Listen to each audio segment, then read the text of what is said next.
You're watching Vaishu's Little Star Stories. ஒரு கிராமத்தில் சாந்தி என்ற முதிய பெண் வாழ்ந்தாள். வறுமையில் வாடினார். சில நாட்களில் சாப்பிடக்கூட உணவு கிடைக்கவில்லை. சாலையோரம் மரத்தில் பழங்களை கண்டாள்.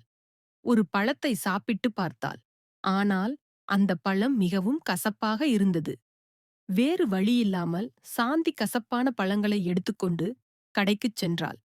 அங்கே ஒரு பலகையில் எழுதப்பட்டிருந்தது, பழம் கொடுங்கள், அரிசி எடுங்கள். சாந்தி பழங்களை கடைக்காரர் லாலாவிடம் கொடுத்தாள். லாலா சொன்னான், இது என்ன பழமா? இவையெல்லாம் கசப்பானவை. இதற்கு பதிலாக எதையும் தர முடியாது. சாந்தி சாமர்த்தியமாகச் சொன்னாள், பலகையில் பழம் கொடுங்கள், அரிசி எடுங்கள் என்றுதான் உள்ளது. அதில் பழம் கசப்பா இனிப்பா என்று எங்கும் இல்லை. பழம் என்றால் பழம்தானே, எனக்கு அரிசி தர வேண்டும்.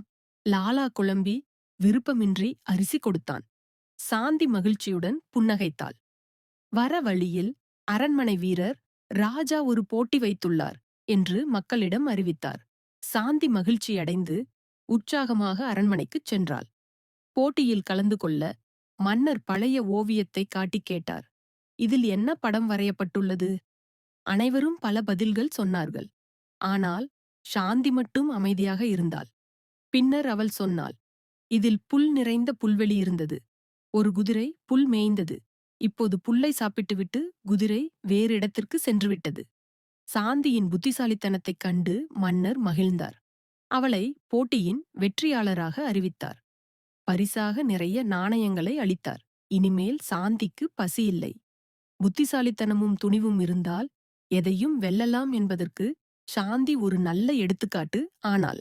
Please like and subscribe.